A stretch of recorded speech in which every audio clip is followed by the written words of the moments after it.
It's 9 a.m. in Shanghai, Shenzhen, and here in Hong Kong. You're watching the China Show. I'm Annabelle Droulers with David Ingles. Good morning. We're counting down to the open of markets in Greater China. Let's get to your top stories today. Stocks across the Asia Pacific are frankly doing nothing. Cautious start to the week, dominated by central bank decisions, including a likely cut from the Fed. President Trump raising potential antitrust concerns over the Netflix Warner Brothers deals, saying their combined market share could be a problem. Also ahead, China-Japan tensions ramping up with claims a Chinese fighter jet locked radar on Japanese military planes. And further signs of financial stress at China Vanke as it seeks to delay repayment of a second local bond.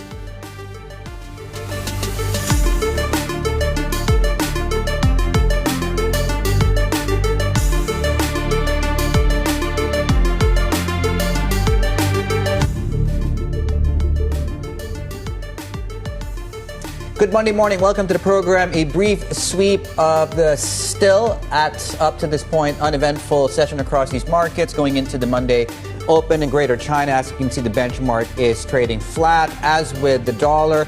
Mostly, if I had to pick out maybe some standouts across these markets, it would be this pickup in yields following, I think, the worst week in several months for U.S. Treasuries. That's ahead of the Feds. That's really repricing, not so much about this week, but going into 2026 and how deep the Fed can actually go following the largely expected cut this week. That's one point. Second point is when you look at commodity markets, so gold, we've been talking about that all year. If you've been focused on gold, you probably ignored silver, which has actually done better, much better than gold. We're seeing a pullback across most. Copper in focus given the rally there. We'll look at that. And of course, the PBOC adding perhaps arguably the most significant data point on gold, 13 straight months of net buying coming through out of the PBOC. A brief recap of some of the big moves on Friday, perhaps indicative of some names to watch. Sasa is 17% in the U.S. session.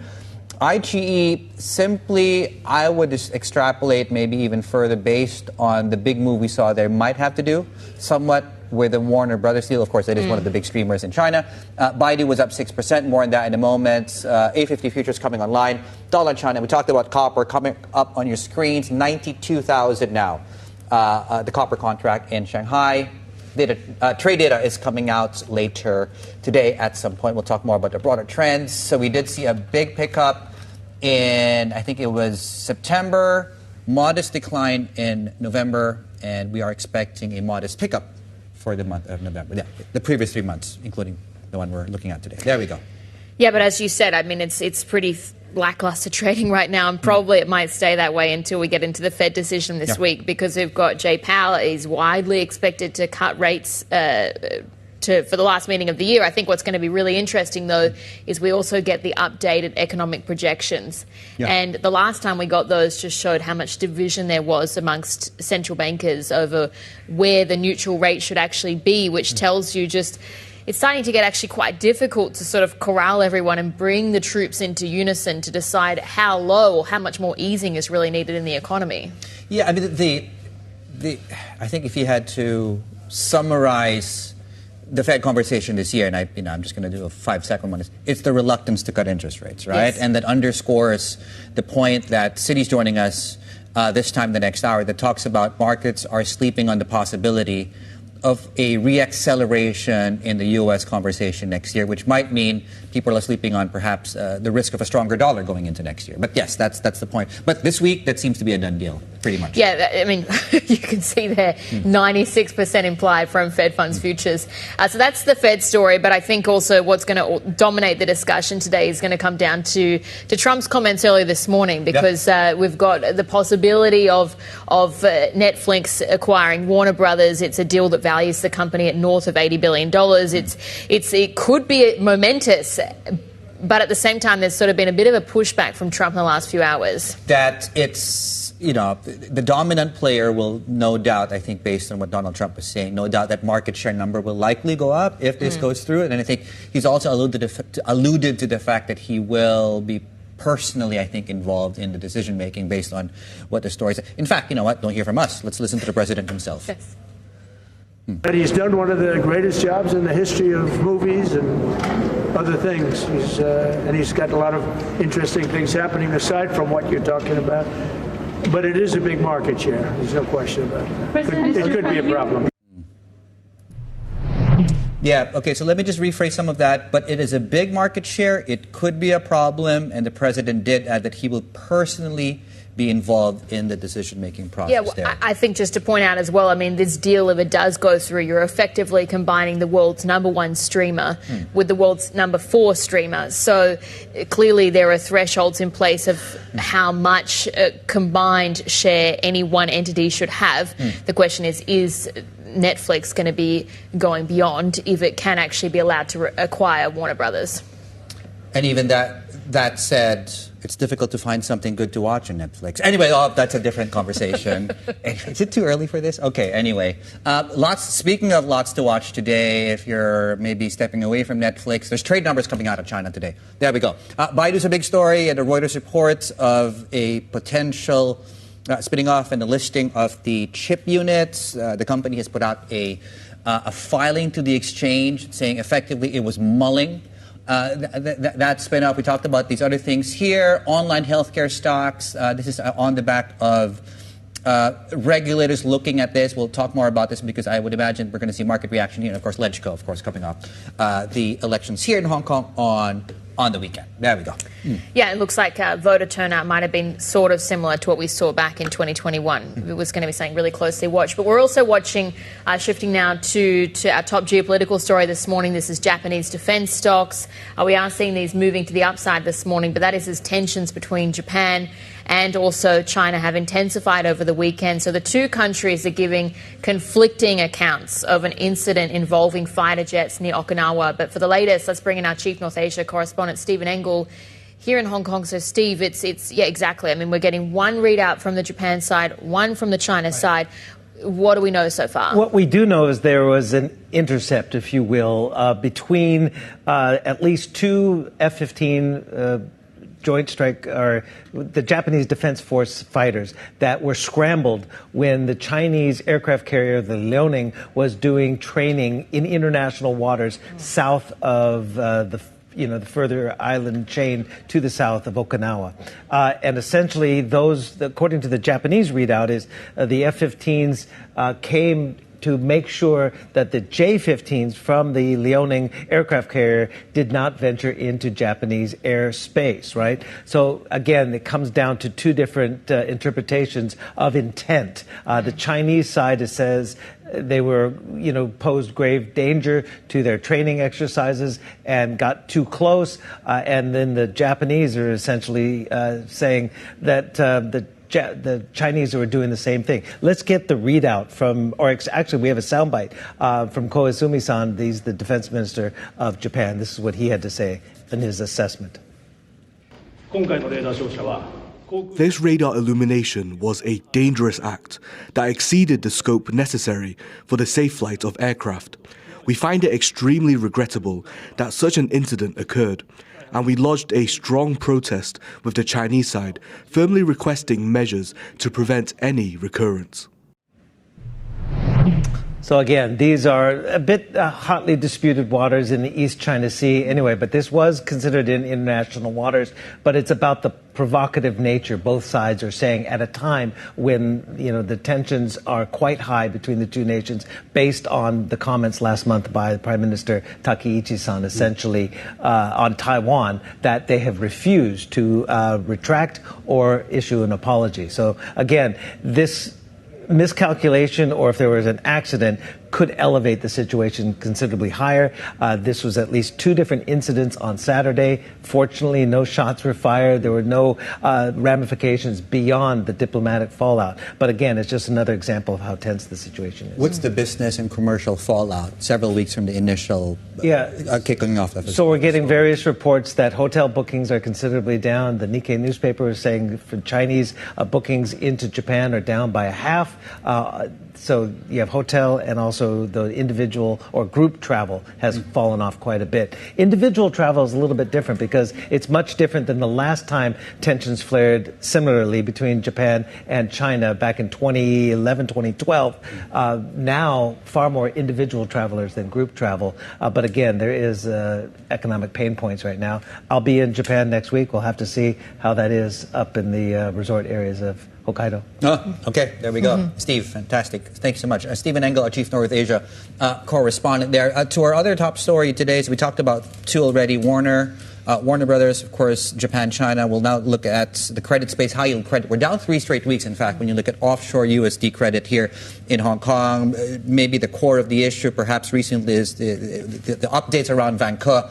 And the now update here is they're not proposing to delay a repayment of a second CNY bond, the latest signal here of mounting challenges, of course, for the builder. Let's bring in Trista Luo, our China credit reporter, here with us to take us through the latest on which specific bond they're talking about here and why.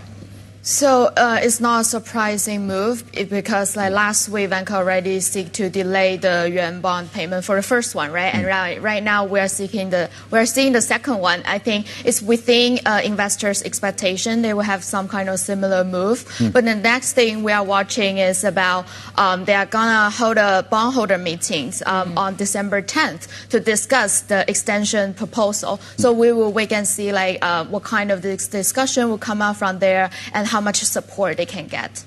Yeah, so that's as you said, something we'll watch this week. Something else that's also been happening with Vanke is that they skipped their early redemption option on a callable bond. Is that significant as well?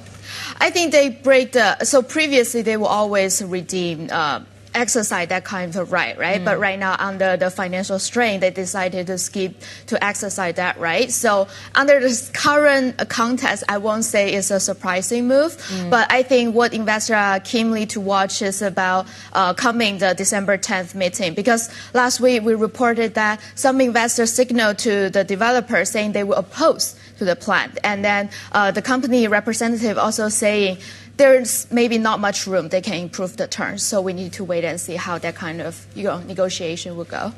All right, countdown then to December 10th, the meeting then with the different bondholders for Vanke. That was our China credit reporter, Trista Luo there. And still ahead, we're going to have AXA Investment Managers joining us. Yes, what's left of 2025 and how that informs us of the rest or in the fullness of 2026. 17 minutes to the opening bell. The Monday session is upon us, counting down to the open of trade, Shanghai, Shenzhen, and here in Hong Kong. This is the China Show. Good morning to all of you joining us from the Asia Pacific.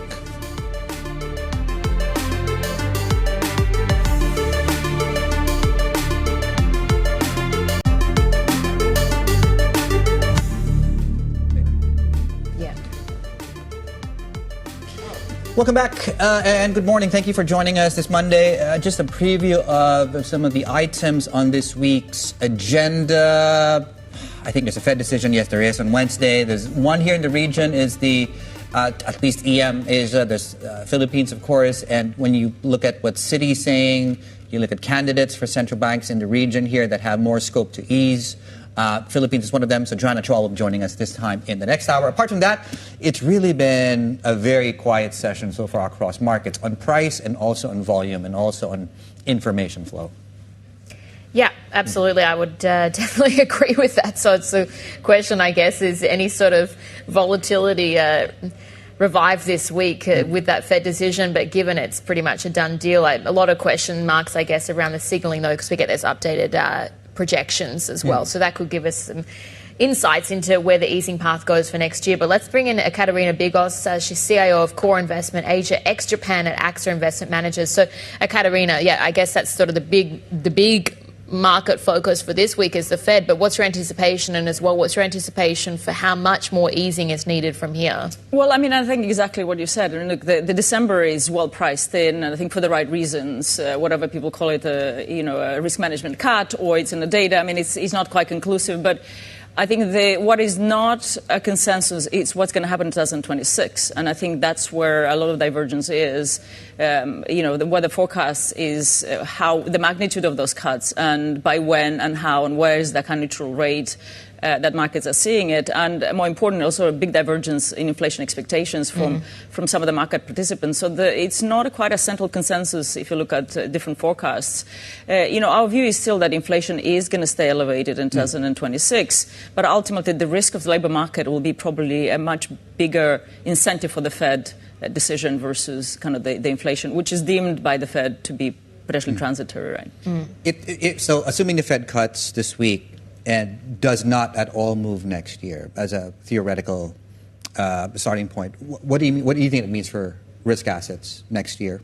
Look, I think there is the story, the main story that we're expecting for 2026 is the broadening of the market, right? And if you look at the mid-cap, small-cap companies, a lot of them are more reliant on leverage and the ability to borrow. When you look at large-cap companies, it's not such a big of an issue, right? So I think the broadening story will probably have a different narrative if they were not to cut next year. And again, the consensus is different to how many magnitudes, but again, the pace of easing has to maintain in 2026. And I think by and large, you would think that by Q1, a majority of the banks would have eased, and then we have the second part of the year where markets are going to start to think about when they're going to hike, right? And I think the narrative, not necessarily, I think it could be a kind of a flat lining with regards to monetary policy as we go in the second part of the year, but it doesn't mean that the rates are not going to move. So again, the rates volatility could see some level of, the movement in rates could be decoupled again from that pace of, kind of stable pace of, let's say, monetary easing. So you're expecting a broadening, but really the narrative this year has been that tech story. How do you see as well that shaping up into next year, given that as we end this year, it's certainly a shift that we're seeing from OpenAI being seen as the market leader, at least in the US, and I know we had the DeepSeek shock coming into 2025 as well, but as we finish off, it's really the Alphabet, it's the Gemini story that is really starting to drive more of the narrative. So what does that tell you about where we go? And I think the ultimate story is that there's not going to be one leader, and I think that's what the market needs to understand. And also leadership is not just out of the one country. We're going to see it, obviously, we're seeing it from China it manifests in a different way, but clearly the AI story is not just a US story. When it comes to OpenAI and obviously Alphabet or Google, we can see already the implications on the infrastructure builders. The ones that are linked to Google have done better than the one linked to OpenAI. So market is already pricing in some element of divergence between those two elements. And I think as we go into 2026, the laser focus is going to be around who is going to be able to monetize. And a lot of pressure for OpenAI has been around monetization and ability to justify that capital expenditure that they put in place so far, right? Outside of AI and tech, what are you looking at as far as value goes? Like the rest of the equity market, what's top of mind for you next year? Well, and I think that's when I mentioned earlier at the beginning, I think the importance the Fed eases in 2026, that's December, potentially maybe one cut or two cuts. I mean, some markets expect three cuts. I think this is probably quite an aggressive side, but I think the normalization of the Fed and providing financial conditions that are easier, it helps a more cyclical company, helps companies that are smaller in size.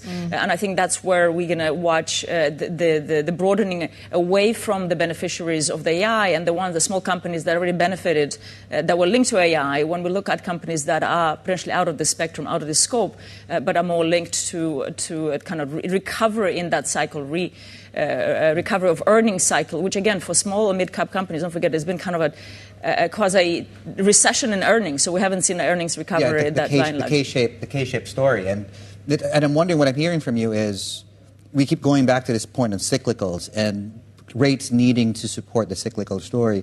Is your assumption next year the global economy won't do as well as this year?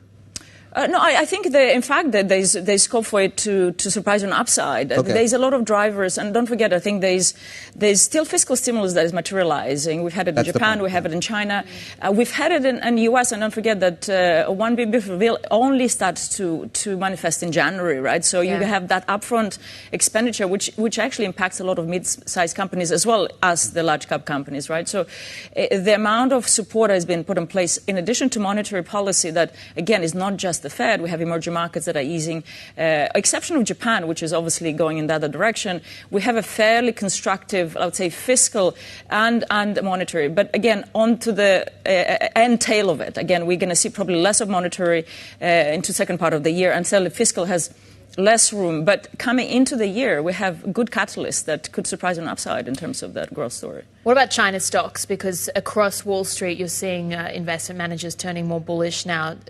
I mean, I think you're in that camp as well. Well, yes, I think the market has, and particularly after the the policymakers have emphasized the desire of that self-sufficiency of technological advancement. And there is obviously important catalysts that are happening. And if you look at, we actually broke down, and if you look at IT and this AI story, IT and communications, again, AI is not just, is not the entire IT and communications, but it provided about 0.6% contribution to GDP. So it has a story that obviously has shadowed, or say, smoke and mirrored some of the challenges that China faces, which are more structural, right? So, and again, the policymakers are gradually still injecting liquidity. We might have some monetary support as well. So it's a cautious optimism. Again, it's not quite a bull story, as you might say, but these valuations are attractive. But we need to see, obviously, the upside would be, of course, deceleration in geopolitical tension. If you might see policymakers being a bit more forceful in certain places, particularly like property, that can revive some of that sentiment. And, of course, some de-escalation of tensions around the ability of China to continue exporting, even of redirection to some places, and kind of creating a job market recovery, and that sentiment and confidence from consumer. It could provide an upside, but there's a lot of ifs, and I think that's the caution part that we need to monitor. Right? I noticed a lot of ifs there. Yeah, because this year the DeepSeek moment reminded us, or it arguably kicked off a reversion to the mean in valuations, a reduction of underweights among global investors. Does earnings need to come through is my simple question for next year? And if it doesn't come through, do we get a reversion back? Absolutely. The earnings have to come through. And if you look at the China recovery, it hasn't been uniform, as you said. It's been very concentrated in certain sectors. Banks have done well. IT communications done well. But I think for the second part of the year, obviously, the expectations are that maybe anti-involution has a little bit of a better impact. And we've seen the policymakers focusing a lot more on consumption, creating these consumption pods, supporting consumer sectors, really channeling the consumer to being kind of the well-being element of it that can potentially revive some of the consumer sentiment. But I think that needs to be coupled a little bit of the job security element. And I think a combination of the two, I think, could be important for a recovery in the sectors that are more linked to that consumer confidence and spending. Right? Ecaterina, thanks. It was great to have you with us this morning. That was Ecaterina Bigos, CIO of Core Investment Asia ex-Japan at AXA Investment Managers. And I actually think a key theme coming into next year is going to be the China semi-space and the advancements that we see, and also this sort of flurry. We're starting to get more listings possibly coming to bourses in mainland China, Hong Kong. But Baidu, you can see here, they've just confirmed to the Hong Kong exchange that they are assessing looking at spinning off their chip unit and putting it, or listing it rather, on the Hang Seng. Look at pre-market going into break as well. This is Bloomberg.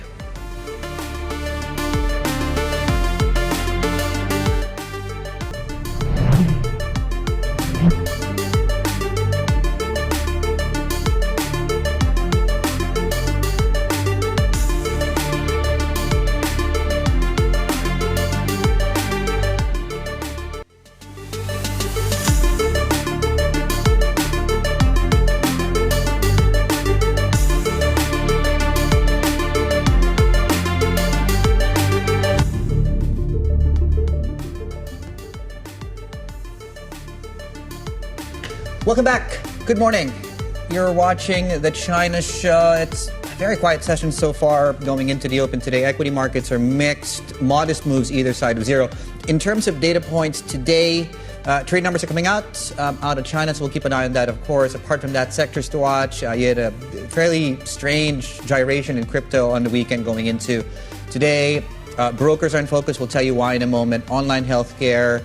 A couple of stocks here, BYD, PICC, bracking my brain, Sasa International. What else are we tracking? HKE, you mentioned. HKE, yes, had a big move, of course. And that takes us really to the Warner Brothers story, which, of course, was the big news right before the show started, with President Trump maybe throwing a reminder of the risk involved in that transaction. I think an antitrust problem may have been thrown into the mix because there's that question of you're combining the world's #1 streamer with the world's #4. I mean, is that going to be a problem when it comes to anti-monopoly? Get a number 5 if you add those two things. Anyway, we've got the market open here today. It's pretty flat, really. I'm going to say the trading volumes are also, we're going to expect those to be thin as well. You do have the trade figures coming out later today in China, so that will be one of the things to watch. We could see exports swinging back to growth in the month of November. But otherwise, as you've got that countdown to the Fed decision coming up, it's really going to be maybe more of a catalyst, especially with those updated projections we get. So, and between now and Wednesday or Thursday morning in Asia, we could see, again, fairly quiet trading. Some of the individual stories we're watching, it's going to be the China brokerages, as you mentioned, because there is some local media reporting that the government's urging stronger compliance and risk control while expanding leverage limits. So we're going to be watching some of those brokerages in focus for us, including the likes of CICC, for instance. CITIC, you can see they're up 2% so far. Hong Kong session to watch as well, because we'll take a note on some of the different movers in the session. I think when it comes to the particular ones to watch, Baidu, you can see here that's standing out 3.6% in the green today. But the story is that we had reporting actually from Reuters on Friday that was, according to their sources, but confirmed over the weekend by the company that they are looking at splitting off their chip unit, that's Kunlunxin division, to then list in Hong Kong. Interesting one. JP Morgan has been one of the banks very positive on the outlook for this business in particular. But I think that chip story, and we were talking about this just a few minutes ago, I think it's going to be a really big one actually for mainland China next year, because you've got a lot of different chip names. A lot of them are still privately held. A lot of them are looking at maybe listing in Hong Kong, mainland China. More Threads was the one that we had on Friday in the session. I think that really just pointed to... I heard it did well.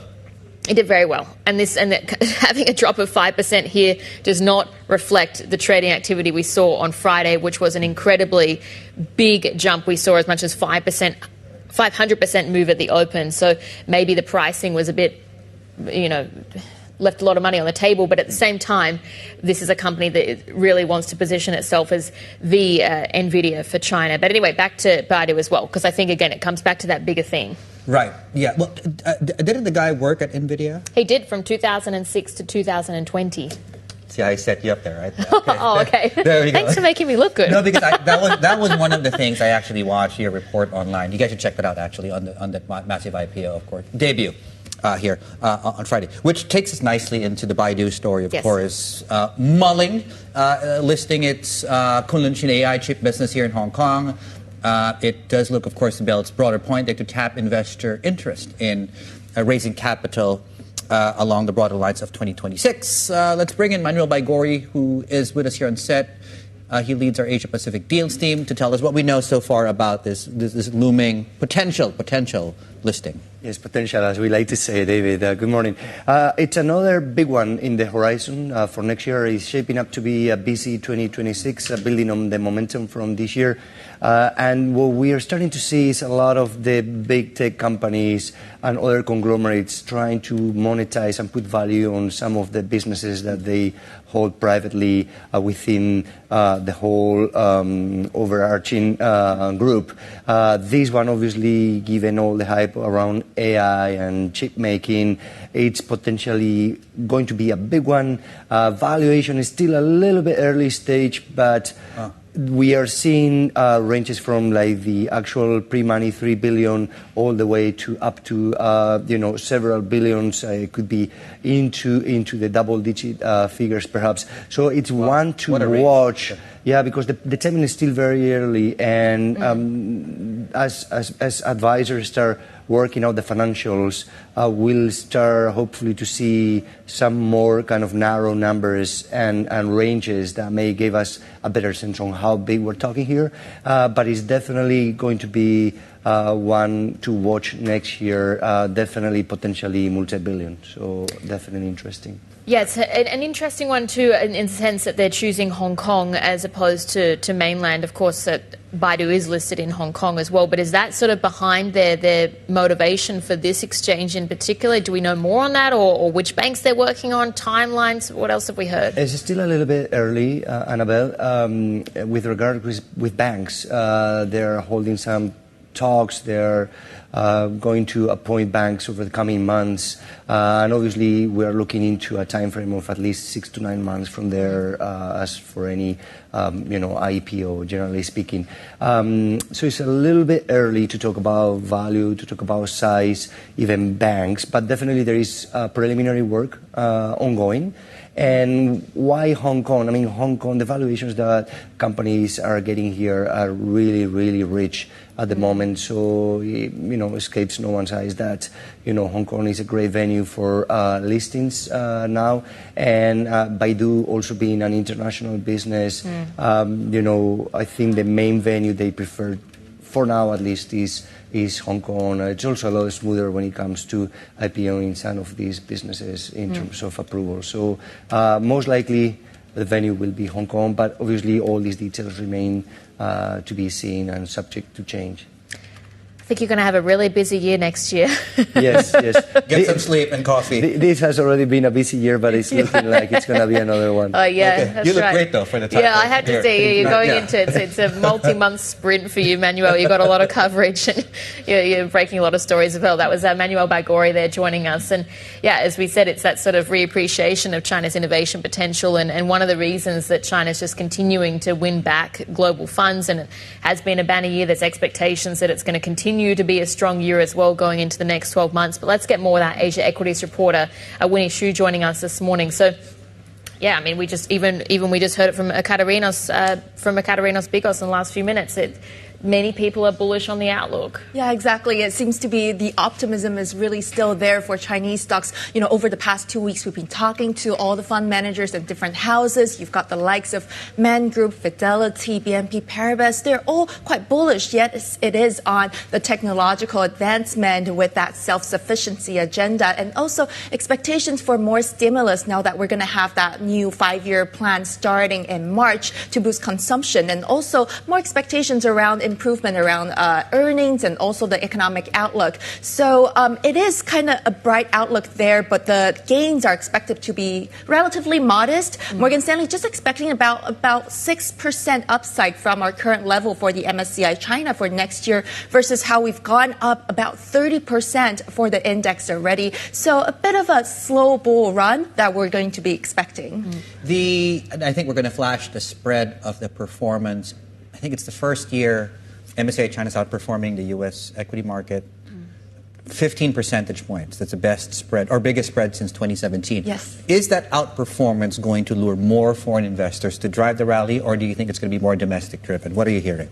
That's a really good question. And I think that's something that when we ask investors, they are also debating on. So first of all, when you look at this year, the foreign investors have mainly been on the sidelines, especially those in the U.S. and Europe. Yes, there was some inflows from foreign investors, but mainly those based in Asia or Middle East. And Morgan Stanley said that we're seeing about foreign inflow of net $10 billion US so far this year, but mainly passive. And actually a net outflow of foreign investors, about $15 billion US.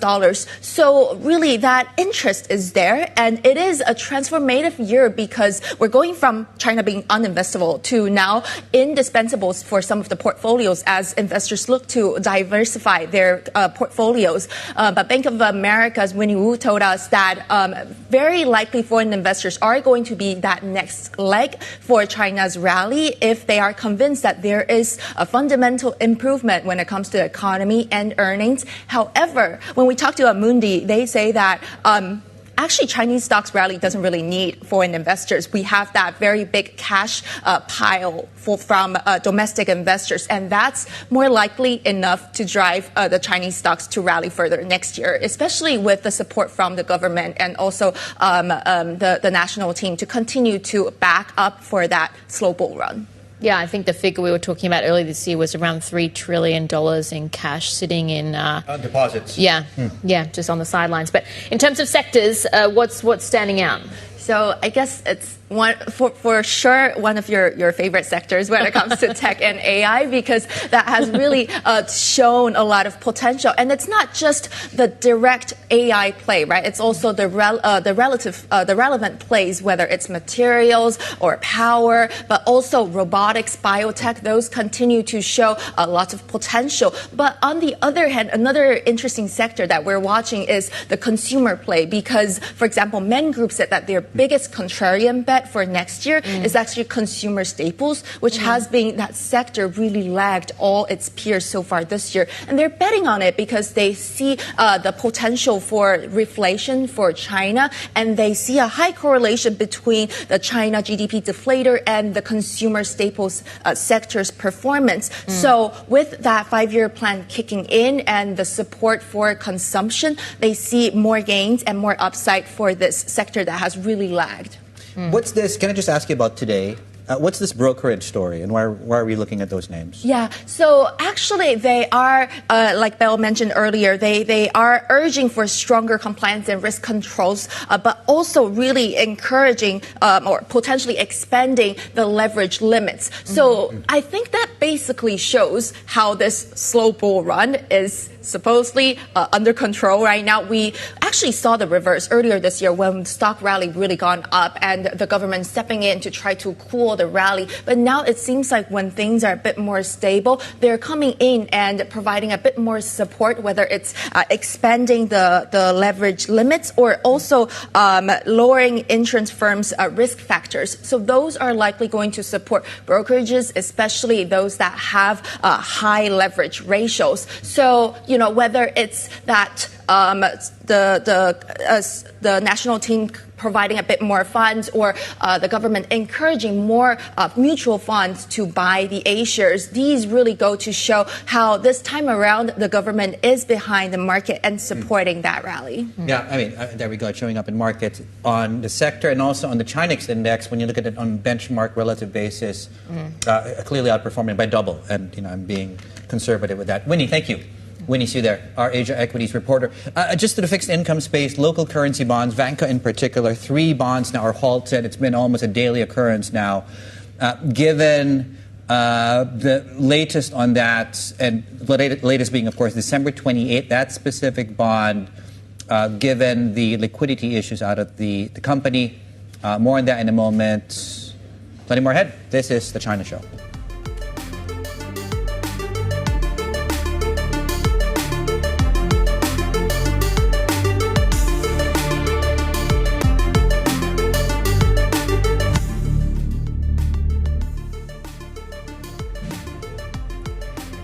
In some world news this morning, President Trump has raised potential antitrust concerns for Netflix's planned acquisition of Warner Brothers. The $72 billion deal would combine the world's top streaming player with the number 4 service, that's HBO Max, which has raised red flags from regulators. Trump confirmed that he met recently with the Netflix co-CEO, Ted Sarandos. And he's done one of the greatest jobs in the history of movies and other things. He's got a lot of interesting things happening aside from what you're talking about. But it is a big market share. There's no question about it. It could be a problem. India's tariff talks with the US will pick up this week with visits from a senior State Department official and a team of American trade negotiators. New Delhi's been eager to finalize a deal with President Trump's administration, which imposed 50% tariffs, partly in retaliation for India's purchases of Russian oil. French President Emmanuel Macron has warned that the European Union may be forced to take what he called strong measures against China if it fails to address its widening trade imbalance. In a newspaper interview, Macron said the EU could be obliged to decouple and mentioned tariffs as a possibility. His remark follows a 3-day state visit to China, where he pressed Beijing for more investment. Okay, let's have a look at what happened over the weekend into the Monday session here. So you had the government talking about voter turnout. The LegCo elections held on Sunday and on the weekend, slightly higher than the last one 4 years ago. The election went ahead less than 2 weeks after, of course, the fire at the housing complex that killed more than 150 people here in Hong Kong. Let's bring in Min Min Lo, our China correspondent. Let's talk about voter turnout. Let's start there. Yeah, the voter turnout was marginally higher than 2021. It was about 30% then. It is 32% or so. So just slightly higher, but I would say it came at a great cost because the government election budget was up by more than 50%. They spent a lot of money on publicity. They gave out a lot of freebies, a lot of discounts. So anybody who voted will get a thank you card that they can exchange for vouchers in shops and restaurants, even for insurance premiums, medical services as well. And the public swimming pools, the museums were open for free. And the Chief Secretary Eric Chan said the intention is to create a festive mood to highlight the importance of the election. Voting hours were also extended. They created more voting booths as well. And that higher budget actually hasn't gotten a lot of public scrutiny, and ex-lawmakers are saying that the outgoing lawmakers may not be keen to ask the tough questions as they are leaving, and the incumbents are busy campaigning, and obviously the opposition voices are largely non-existent now. So what does that tell us then about public sentiment? Because I think, of course, this is just a few days after the major fire incident. How has that also played into this vote over the weekend? Yeah, I mean, you're looking at the voter turnout, it looks pretty lackluster. I think speaking to people, the sentiment seems pretty mixed because obviously there are a lot of questions at the fore now about whether the government has failed the people when it comes to the inspections, when it comes to whether the laws need to be revamped. But at the same time, there are some who feel that the government has acted pretty swiftly. You know, with the investigation, they arrested over a dozen people. They identified 1,800 of these empty apartments that could serve as transitional housing. The monetary compensation for victims have been increasing, as well as that special fund set up by the government has been gathering more and more donations. So that could work in favor of the government. But just to highlight how sensitive the fire has been, over the weekend on Saturday, just a day ahead of the election, the authorities summoned journalists from international media agencies and warning them not to make any smear campaign around this fire and to spread false information. And at the same time, the Anti-Corruption Bureau also arrested a total of 11 people so far for inciting others not to vote or to submit a blank vote. So certainly the authorities have been, pulling out all stops to ensure that the election goes without a hitch. Okay, yeah. And Bloomberg, of course, being one of the organisations that was summoned to those talks. That's our China correspondent, Min Lo there. But just taking a look at how Asian markets are faring, we are just about 20 minutes into the session so far, and we are seeing, mixed, really, divergence between mainland and also Hong Kong. Hong Kong is under pressure, but the tech sector is continuing to outpace those losses there. You see what is leading the gain so far is Baidu, and it's no surprises really, because yes, on Friday we had the reporting from Reuters that they were looking at splitting off their chip division, that's Kunlunxin, to list in Hong Kong. The company actually confirmed that it was assessing that possibility, but we're just speaking with Manuel Baigori a few minutes ago saying it's still very early stage deliberations. Any sort of eventual IPO could be 6-9 months even further away. But that's it, and we'll be back in a few minutes. This is Bloomberg.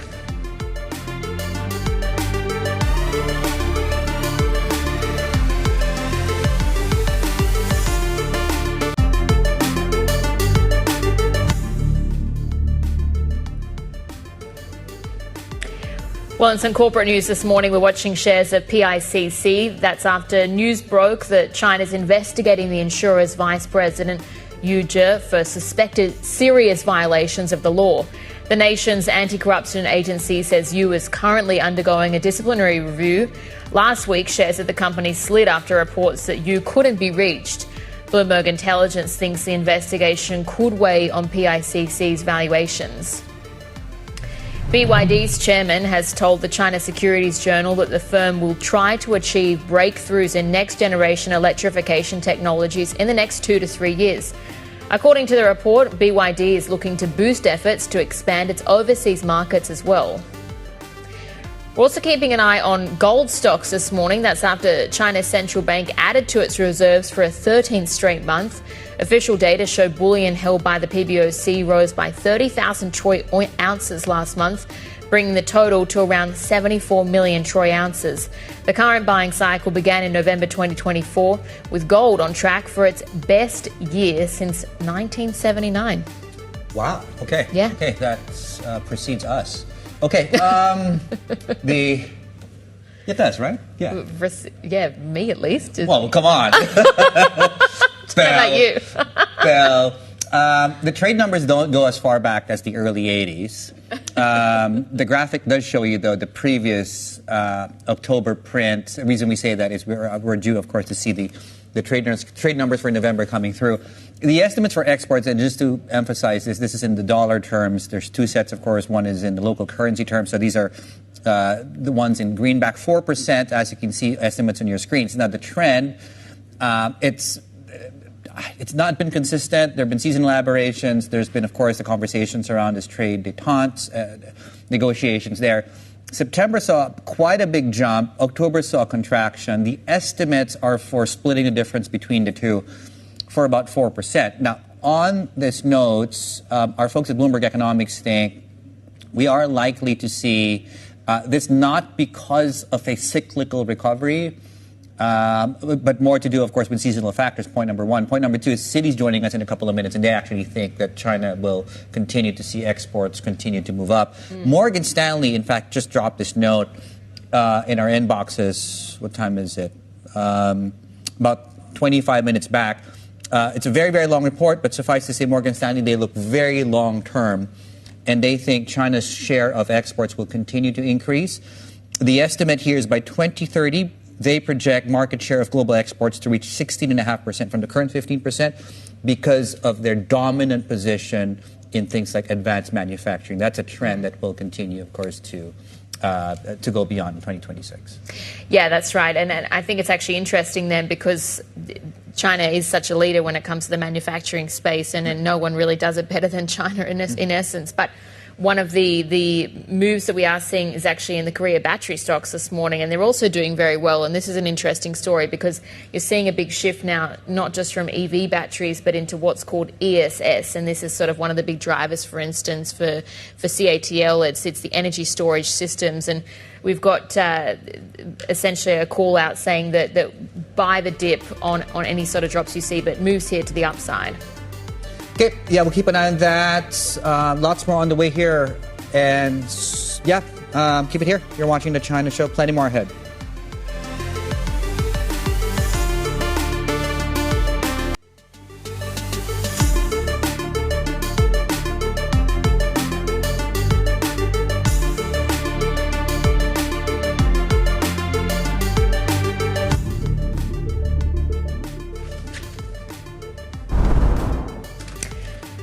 Bringing you some breaking news just in the last few moments. We have Thailand saying it hit Cambodia with airstrikes along the border. This is really the culmination of what's been a weekend of firing across. Both sides have been accusing the other of essentially firing first, but it is a long-standing conflict, really, or long-standing disputes over colonial era border maps and also treaties. And relations have been looking to stabilise. They earlier flared as far back as 2011, but tensions certainly have been escalating this year and also culminating again over the weekend. Now Thailand is saying that this is in response to Cambodia. Cambodia, they say, they opened fire and in that killed one Thai soldier and injured 4.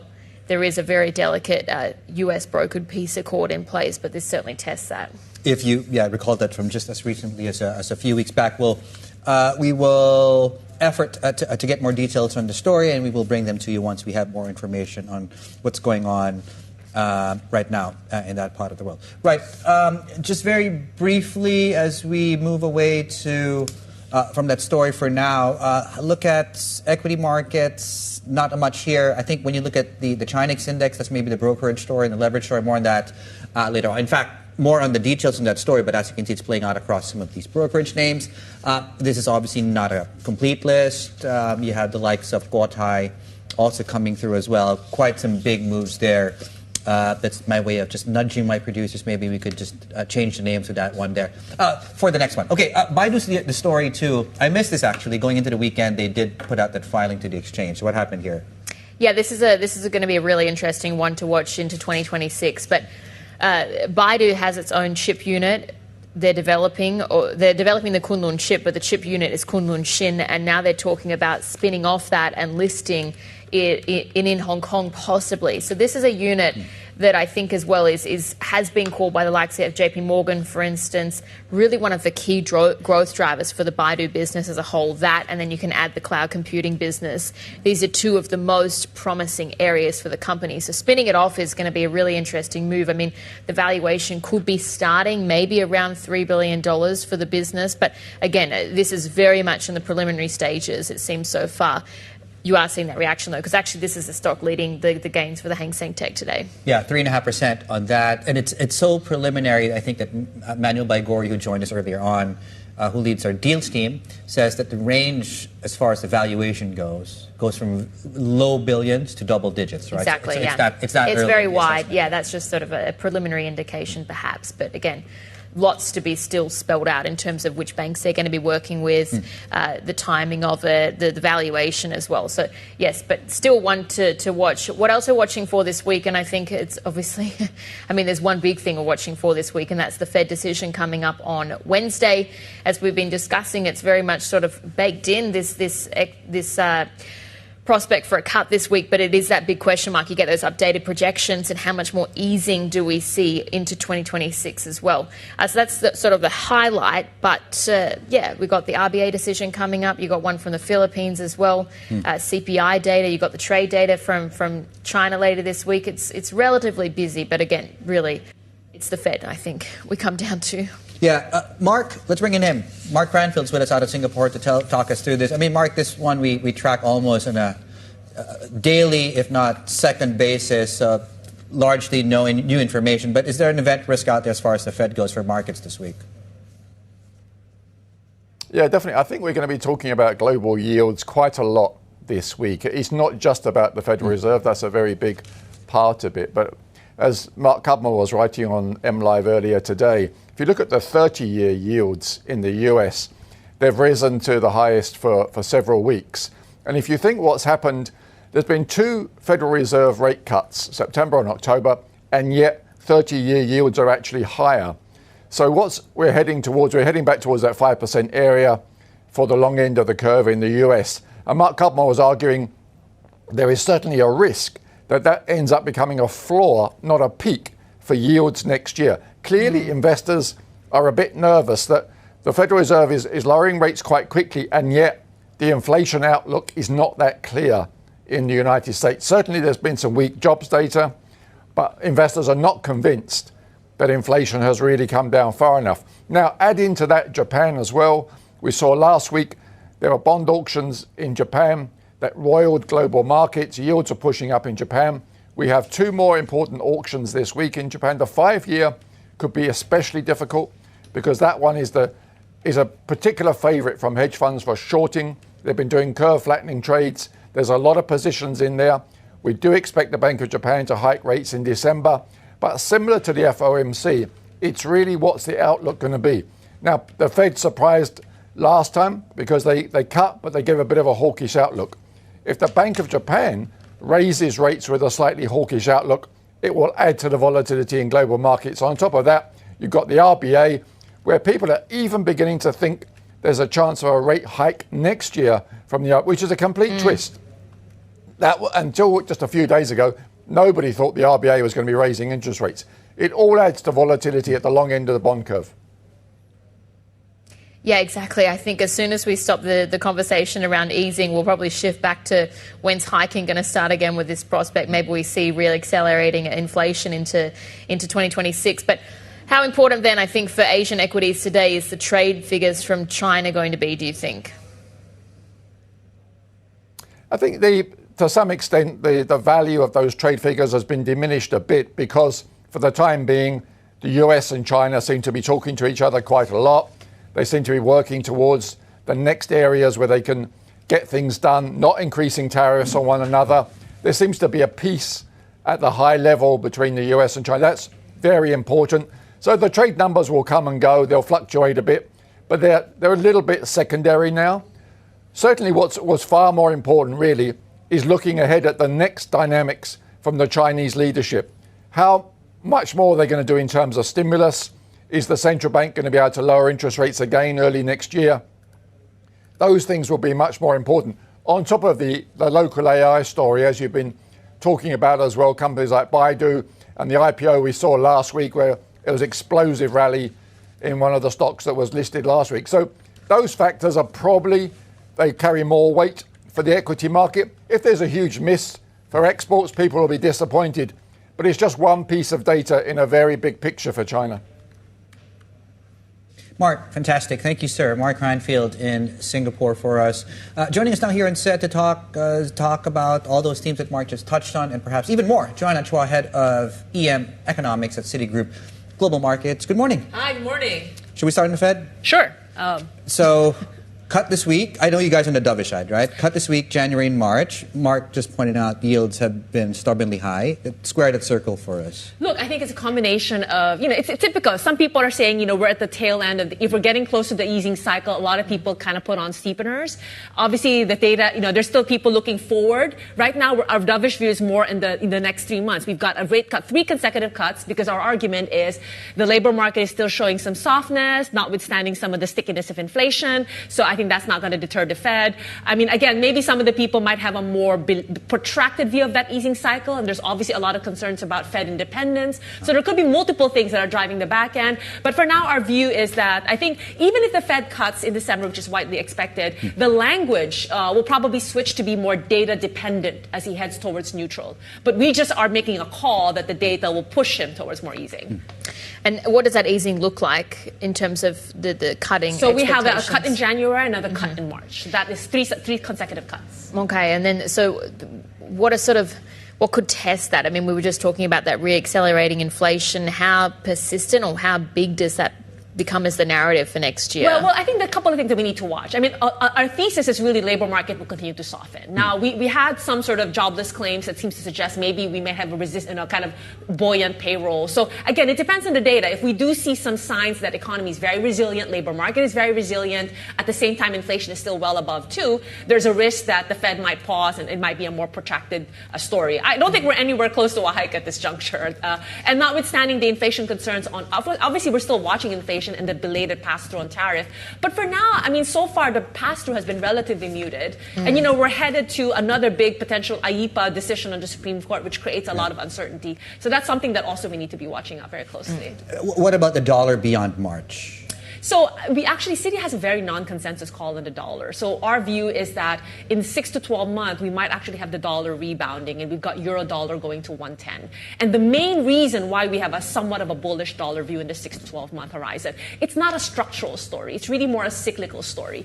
That in the short term, U.S. economy is slowing down from the drags of the uncertainty on trade, et cetera, but because we have a bit more dovish view on the Fed cutting subsequently, and the expectation that maybe going into the midterm election, the U.S. administration might juice up the economy with deregulation, et cetera, we may get a bit of sign of reacceleration, notwithstanding, also Citi as a house, we're also quite constructive on AI, and obviously U.S. is still a strong story there, that might still continue to make it difficult for the euro, for example, to appreciate a lot. And that's why we do have a non-consensus of DXY heading higher in 6 to 12 months. What does it mean then for Asian central banks then? Yeah, so Asia's kind of in a different juncture. So again, we've already had a lot of rate cuts in a number of markets, but inflation has been very, very low. Headline inflation is kind of bottoming. I think there's really not much reflationary impulse anyway. So in some markets, we still have room to cut. I mean, we've got BSP this week on Thursday. We're expecting them to cut. They could cut another 2 to 3 times more. It's just that I think we're getting into a mature phase of the easing cycle. We've got Philippines cutting a little bit more. I mean, Indo, Thailand, but generally we're getting mature because I think a lot of central banks in Asia still want to preserve policy buffer. They're not as convinced we're going to get a reacceleration. There's still a lot of uncertainty, and therefore they want to preserve policy space. China and Thailand are still kind of worried about the zero lower bound, which they think is still well above 0. There's obviously cases like Indonesia where they care about the rate differential with the Fed because of worries about rupiah stability. So we are kind of in a mature phase of the easing cycle relative to some of the other EM counterparts in the high yield space. On FX, I think, because we have a kind of stronger dollar view in 6 to 12 months, it does complicate the story on dollar Asia. But having said that, usually dollar Asia tends to outperform in dollar rallies because we tend to be a very low beta region. And the big call for dollar Asia is really what our view is on dollar China. And at the moment, in the short term, if we have a little bit of a dollar softness, we actually think dollar CNY could go to 7. We actually think, we're expecting, we've got trade data coming out today. We're expecting a bit of rebound. Look, China's exports are still super competitive. We've had statements coming out of Macron saying they might have to do tariffs on, trade deficit, the trade imbalances. So I think in order for China to appease some of its trading partners, given that renminbi on real effective exchange it has already depreciated a lot, they probably will be willing to give a little bit more slightly stronger bias on fixings and maybe allow a little bit of strength to appease trading partners. And also, I think they also want to advance a little bit of the renminbi internationalization. But again, of course, if the dollar really rebounds, there'll be a bit of pressure. It's just hard to have a very big dollar Asia FX story story, because I don't really see any reason why China would have a big one-off revaluation, given that we still have rebalancing challenges, we still have deflationary challenges as well. Where do we go with the deflationary challenges? This week we have CPI and PPI, and look, the headline numbers are going to look better. So we expect CPI will go to 0.8. PPI will be less negative, but it's still very low numbers. And part of the reason why the numbers look a little bit better is we have very low base effect.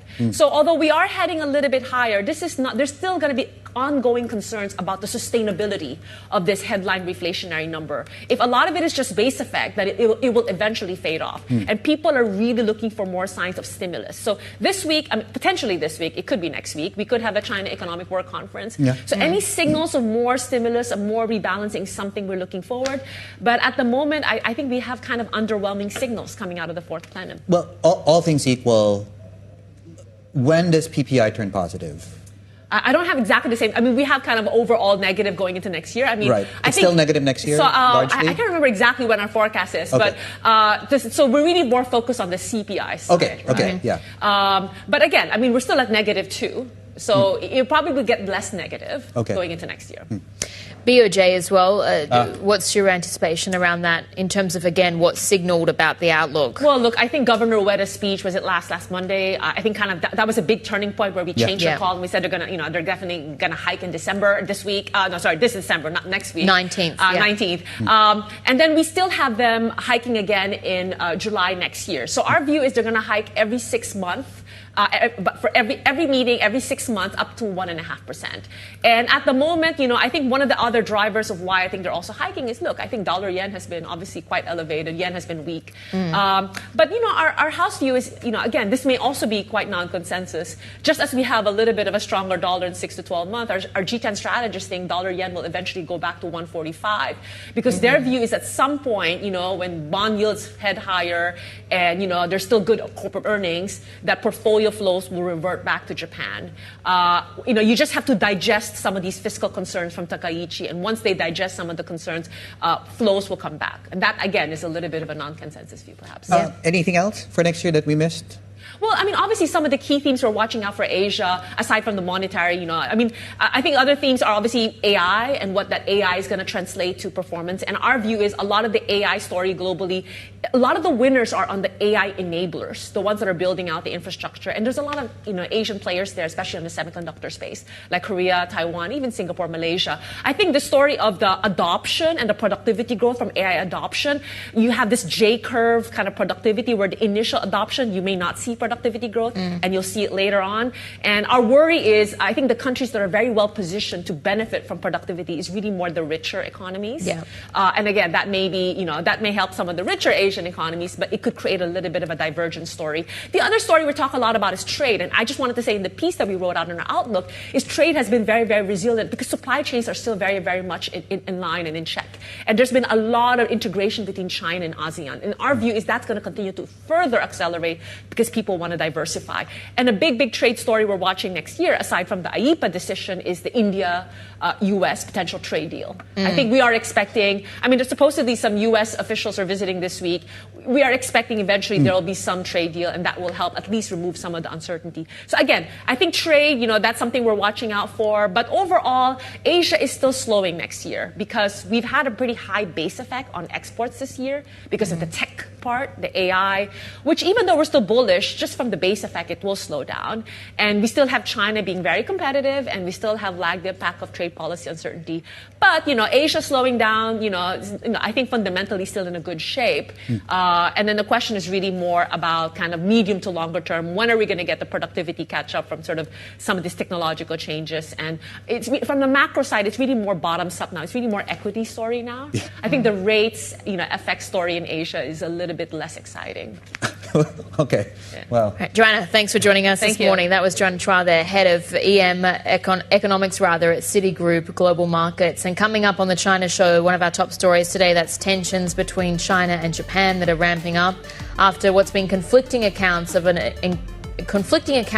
encounter between military aircraft. We'll have details ahead. This is Bloomberg.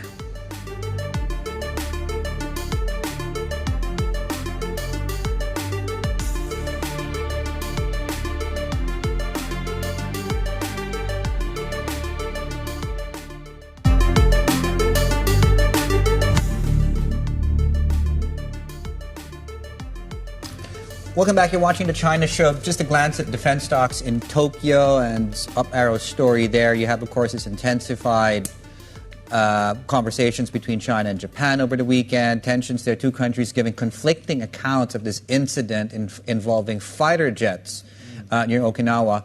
Stephen Engel, our chief North Asia correspondent, is with us to just split the difference between the two statements. Well, sure. What do we know exactly? So this has happened over the weekend on Saturday in a couple of incidents where there was an intercept. The Japanese F-15 fighter jets out of Okinawa were scrambled because the Chinese off the Liaoning aircraft carrier just east of the Miyako Strait, which, by the way, is south of Okinawa near the Senkaku Islands, which the Chinese also call the Diaoyu Islands. So they're sort of disputed areas. They were in international water, so the Chinese were running their J-15 fighter jets off the Liaoning. You know, we have some file footage of the Liaoning and the fighter jets that we're talking about. Essentially, the Japanese say the J-15s. There we go. That's the Liaoning ramp there at the front at the bow of the ship. The Japanese are saying essentially the J-15 fighter jets locked in. They trained their radar, essentially fire control radar, onto at least two different F-15s, separate F-15s in two different incidents. And that's essentially, of course, you're locked and loaded and potentially could shoot one of these fighter jets down. Now, that didn't happen. But again, we have different readouts from the Japanese side as opposed to the Chinese side. The Chinese side says the Japanese F-15s got too close. They gravely endangered flight safety of their training exercises in the East China Sea. There you're seeing the China Foreign Ministry statement. We can bring that up. Oh, this is it. Yep. Under the current circumstance, the Japanese side, by hyping up the so-called issue of radar illumination. That radar illumination is when you use radar to basically lock in on your target, fire control radar. Is deliberately making a false accusation against China to build up tension and mislead the international community. It is purely ill-intentioned. I go on to say the Chinese are demanding that Japan restrain its frontline actions. All right. Now, we want to hear from the Japanese side because they have a little bit of a different take. Here's the Mr. Koizumi, the defense minister. This radar illumination was a dangerous act that exceeded the scope necessary for the safe flight of aircraft. We find it extremely regrettable that such an incident occurred, and we lodged a strong protest with the Chinese side, firmly requesting measures to prevent any recurrence. Yeah, just put it into context, those comments we heard there, this pushback, and also, I guess, how it complicates any signs of rapprochement or easing of the tensions, because there were the signals that Takeichi-san had been walking back some of her comments a bit. Does this make it worse again? There's no walking back from either side, so it's going to take time. We heard from the Taiwanese Foreign Affairs Minister last week when I was there. He's saying this is going to take some time, at least a year. So again, this only complicates and ratchets up the tension. Steve, great. That was our Chief North Asia correspondent, Stephen Engel there. And just a quick look as we go into break here, how markets are faring this morning. You are actually just seeing the CSI 300 reversing some earlier losses. So, again, broadly trading to the upside. More ahead. This is the China Show.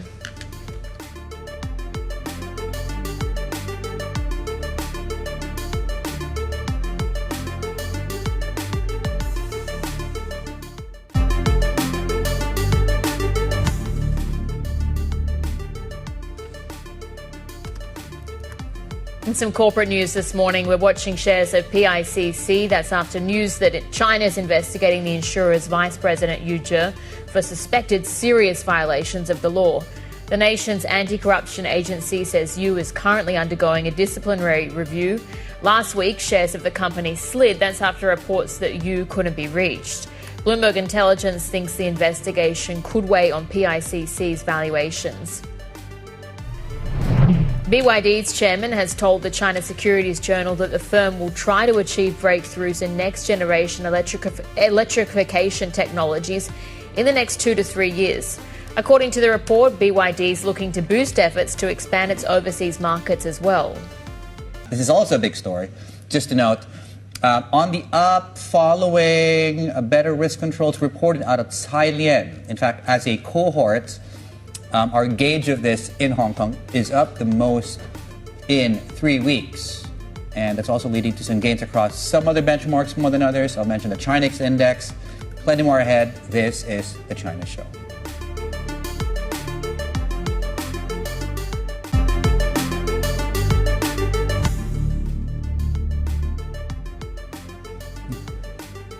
It's 11:29 a.m. in Tokyo this morning. Japanese markets just about to go into their lunch break, and you are seeing stocks here are looking fairly flat, really.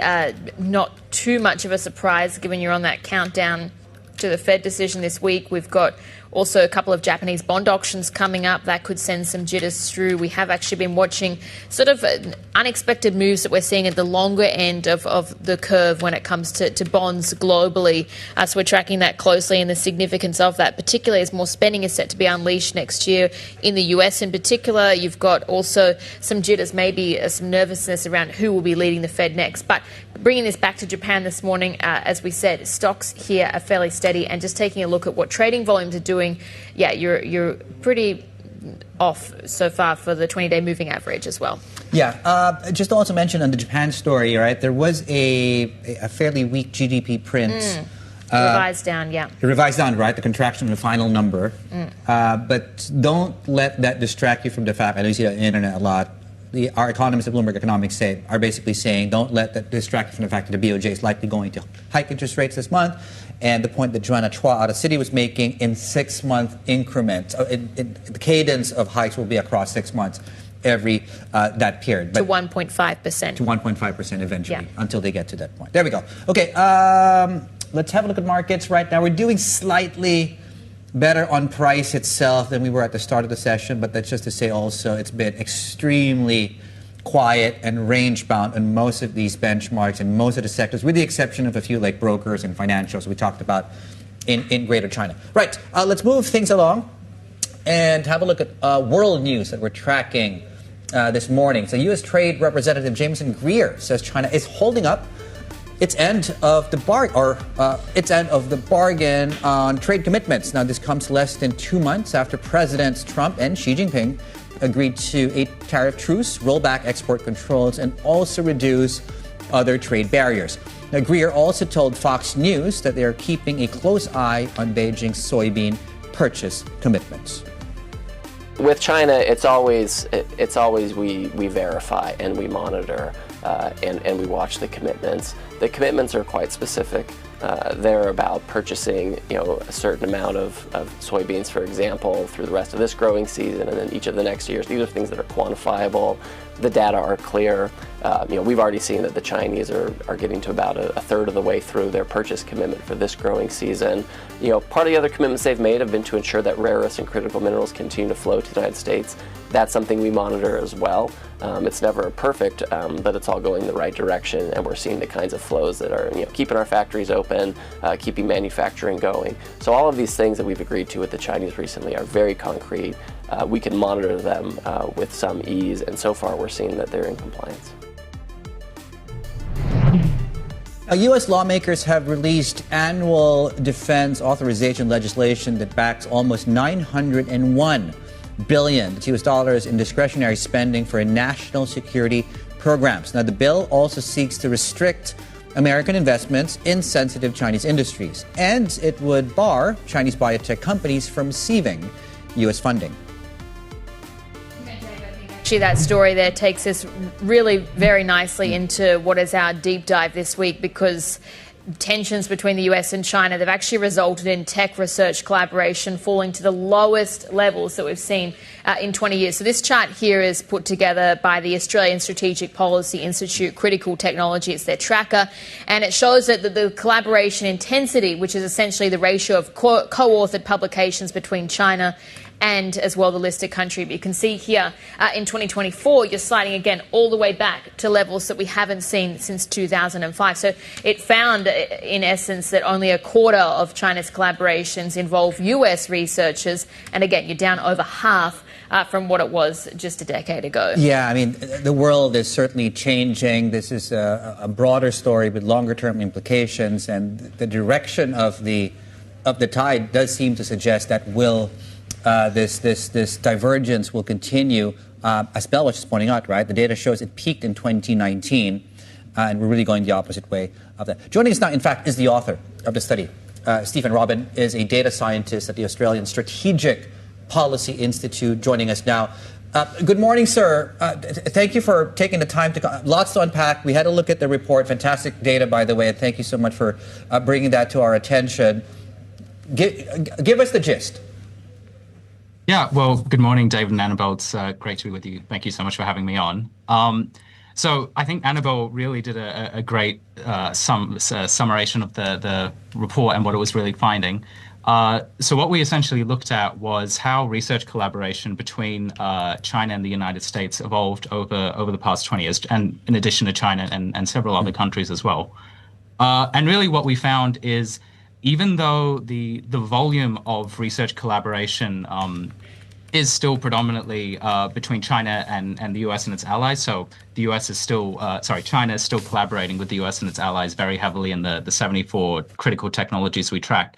The tide is shifting, and increasingly we're seeing that China is collaborating more deeply with countries like with Pakistan, Iran, and Russia, that are more closely aligned with its geostrategic interests, and a little bit away from the US and its allies. Sorry, go ahead. The premise that you're making is that you need to see a recoupling, but how exactly does that work when it seems like everything, including the position of lawmakers, is to go in the opposite direction? Yeah, so that's a really great question, Annabelle. And I guess the key point that I'm sort of starting with this research and hoping that we can develop further is really identifying what areas, what are the essentially more critical areas that have closer links to supporting China's military modernization, and what are the sort of sensitive technologies where there is really a risk that deeper research collaboration could lead to sensitive technologies being leaked to China. This is something that we have seen happened. ASPI has done previous research on this, in addition to many other organizations. So there is a real risk there, and it's too simple, though, to say that all research collaboration is risky and needs to be curtailed. The challenge really is identifying in what areas are the benefits of research collaboration really worth the risk. And that's really what we're hoping to do with tools like ASPI's critical technology trackers, really drill down into specifically what technologies and what areas collaboration is a risk, essentially. Yeah, the other side to that coin, as you also point out, Stephen, is despite the sort of the lack or the decreasing points of contact along the research lines, China is still the U.S.'s largest research partner. Correct me if I'm wrong on that. But it wasn't being able to identify what becomes sensitive. In hindsight, is easy to do, but as far as 10 years back, you look at the list of divergences now, and it would be anyone's best guess 10 years ago that those would be sensitive points. To you, when you look at the data right now, what seems to be, where do the benefits outweigh the costs as far as areas of cooperation are concerned? In other words, what likely doesn't change is my question. Yeah, I mean, that's another really good question. And look, I guess in terms of where the benefits lie, first and foremost, it is pretty well established in the Sinometrics community that research collaboration does deliver higher impact scientific research, especially when that collaboration is with research teams in other countries that maybe have access to unique data sets or just complementary strengths that maybe allow for higher quality research to be conducted. So a really good example of this, for instance, is going back to the 1990s, where American and Chinese scientists collaborated on conducting a large-scale clinical trial reduce the prevalence of severe birth defects for newborn children. At that time, what they were really leveraging is some unique features in China's demographics that made it the ideal place to conduct this kind of study. And as a consequence of that research, the prevalence of this particular type of birth defect has come down quite significantly in the decade since, which had a really positive impact on saving hundreds of thousands of children worldwide since. So there are benefits to collaboration, and I think the challenge is really identifying the areas where these benefits are most pronounced. So, for instance, I mentioned a biomedical example because that especially is one of those areas where access to data sets is a major challenge. High quality data sets, I should say, is a major challenge. So being able to leverage these benefits across different countries is very useful. But as I mentioned before, there are genuine concerns and legitimate reasons to be concerned about these research collaborations. And so perhaps in other areas where there are fewer comparative advantages to working with other countries, then there might be a stronger case for the US trying to restrict research collaboration in those areas. So to be a bit specific, quantum computing is one of those areas where the US really has a lot of domestic capability, and especially when you include partnering with its allied countries like Australia, Canada, the UK. There's a real reason for the US to feel confident in a technology like that. And so perhaps in an area like that, there's a stronger argument for being more restrictive about what sort of research collaborations the US does with other countries. Yeah, but certainly an area where we've heard many calls saying that China's really not far behind when it comes to quantum technologies as well and the developments they're making. But talk to us then about the shifts in who China chooses to partner with, because this has been really notable out of your study as well. Countries like Belarus, Pakistan, Saudi Arabia, they're climbing the leaderboards here. What does that actually mean in the longer term? Yeah, I mean, well, it's been mentioned by David already, but it is important to emphasize that the research collaboration, by sheer volumes, it is still predominantly with the US and its allies, and I think it's important not to forget that. But the direction, the trajectory is changing. So in the case of, for instance, Pakistan, if we go back to 2005, at least in our data set of over 7 million publications in our 74 critical technologies, we see that there was very little collaboration between Pakistan and China in 2005, at least in the unclassified domain. We do know that China and Pakistan have worked together on, for instance, Pakistan's nuclear program before that, but at least in the public domain, there appears to have been very little collaboration between the two countries going back to 2005. If we jump forward to 2024, we see that Pakistan, in the research collaboration intensity metric that the report goes through, we see that China and Pakistan actually have the 7th strongest research collaboration partnership, with Pakistan having overtaken Japan for that position in 2019. In terms of why this is, I mean, obviously it has a lot to do with specific factors in each bilateral relationship that China has. But as a general point, we can say that science diplomacy has historically been quite an important part of China's diplomatic outreach. If we look at, for instance, the agreements that China signed with multiple Western countries soon after relations were normalized, a lot of those initial agreements did have a particularly strong focus on science and technology cooperation.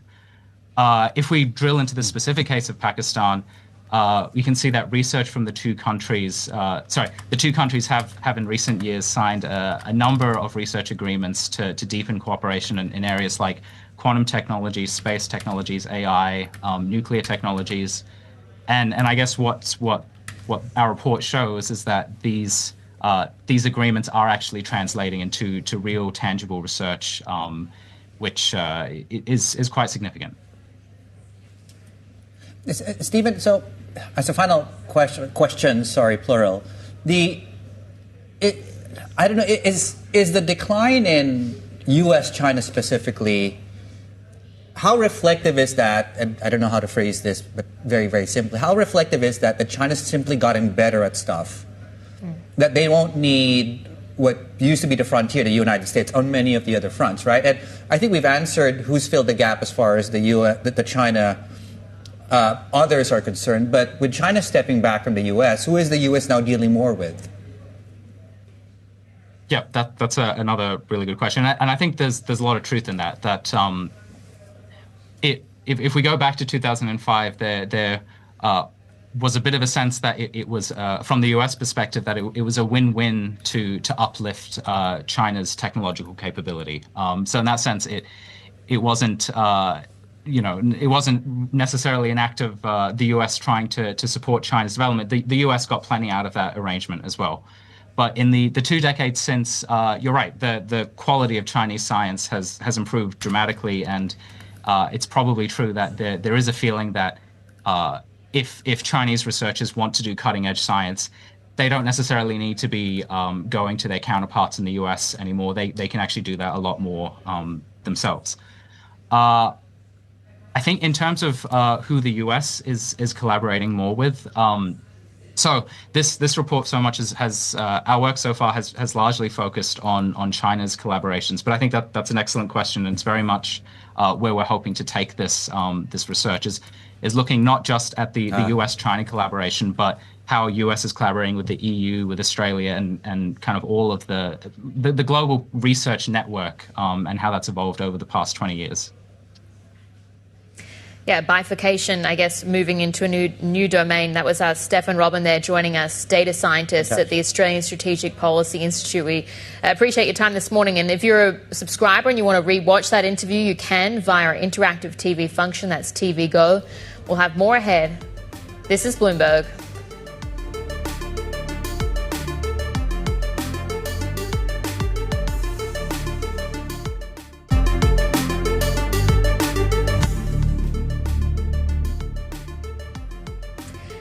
We're getting more context now on what was a story that broke at the top of the hour, but Thailand's military is saying that it launched airstrikes along its border with Cambodia. That's after clashes killed 1 Thai soldier and injured 4. Let's bring in our managing editor, Jill Deesis, who has the latest. So, Jill, of course, this is a long-standing border clash, but tensions have certainly risen this year. So what does this mean, the weekend events? Yes, really, and this is just really over the last month or so, we've seen tensions start to escalate again. What Thailand's saying in this particular case over the weekend is that they conducted these air strikes in an effort to in accordance with international law, trying to assert their own national sovereignty. They're claiming that it was Cambodia that actually fired over the border. We've seen some back and forth accusations between these two, just even over this past weekend, leading to these border clashes. I think what this is really telling you about is that these tensions aren't going away. This is something that we've really seen pick up, particularly over the last month in particular. There was a landmine explosion incident about a month ago that resulted in injuries to 2 Thai soldiers. And so it's just telling you that despite a lot of efforts to negotiate peace talks, including some led by U.S. President Donald Trump, this doesn't really seem to be going away anytime soon. Jill, thank you so much. Jill Deesis there with the latest on Thailand. Certainly want to watch as we go into the next few hours or so. Just ahead here in shows, the latest out of India, mass cancellations from Indigo. It's a big story to watch in the next hour. We'll have more on that story just ahead. This is Bloomberg.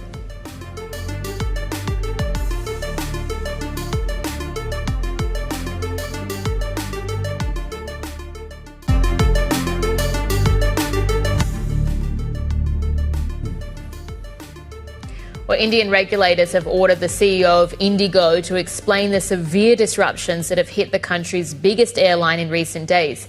The disruptions blamed on pilot shortages began last Tuesday. For more, let's bring in our Bloomberg transport reporter, Danny Lee, who's with us. So, Danny, this could actually end up having some really serious fallout, it seems. Yeah, let's just set the context of how big Indigo is. It's one of the Asia's biggest low-cost airlines. It has an order book of almost 1,000 aircraft, and nominally an order book worth $120 billion US. And it's one of the world's most valuable airlines. So the scale of which the disruption it has faced over the last several days, several thousand flights being cancelled, hundreds of thousands of passengers disrupted, across India.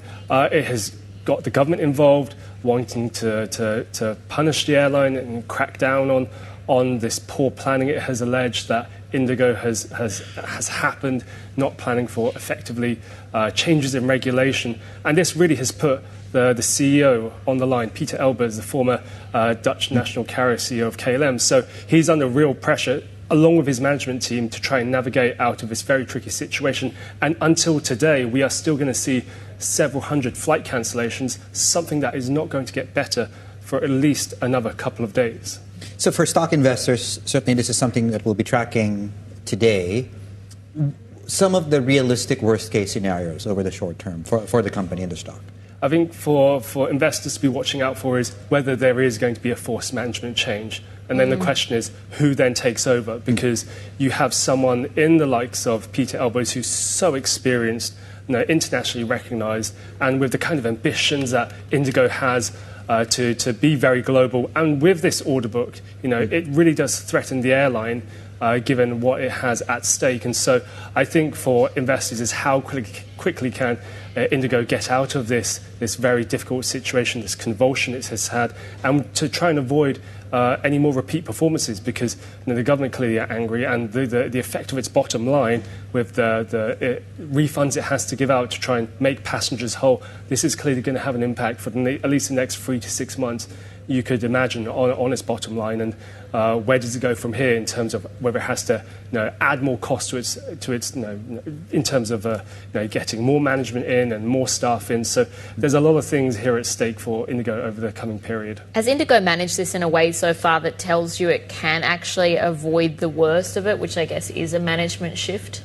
I think by having a hard reset of its operations, and we saw last Friday almost half of its operations, daily operations, so we're talking about 1,000 flights being cancelled. It needed a hard reset. So there are always very difficult things you have to do as an airline, but it piles on the problem when you really do not want passengers to travel. As we saw scenes at the airports across India, very angry passengers, very emotional scenes. I think for the airline, it's doing mostly publicity to try and say it's getting out of this worst situation, but still with several hundred flights being cancelled, it just now needs to get back to normal very quickly before things take a turn. If there is indeed tech issues, weather issues, that throws the operations into chaos again. Right. Indigo, stock to watch, not a Bloomberg function. Danny Lee, our transport reporter there. Right. Just before we wrap things up, a look at some of the movers we're tracking here across these Chinese markets. Biotech stocks on the down last we checked. There we go. On the up, rather. That's really on the back of this Biosecure Act that we talked about, almost $901 billion. Financials are a key theme across these markets. Change the page, please. So brokerage stocks separately, insurers, right? Those are two separate stories, really on the back of policy pronouncements that could and are leading to market reactions on the way up. There's really a lot to unpack here, which I think we can talk about next time. But as a market-moving story, that is the most pronounced today. Brokerages are up the most in several weeks. Lots more ahead here on Bloomberg Television. Thank you for joining us today. We will see you all tomorrow.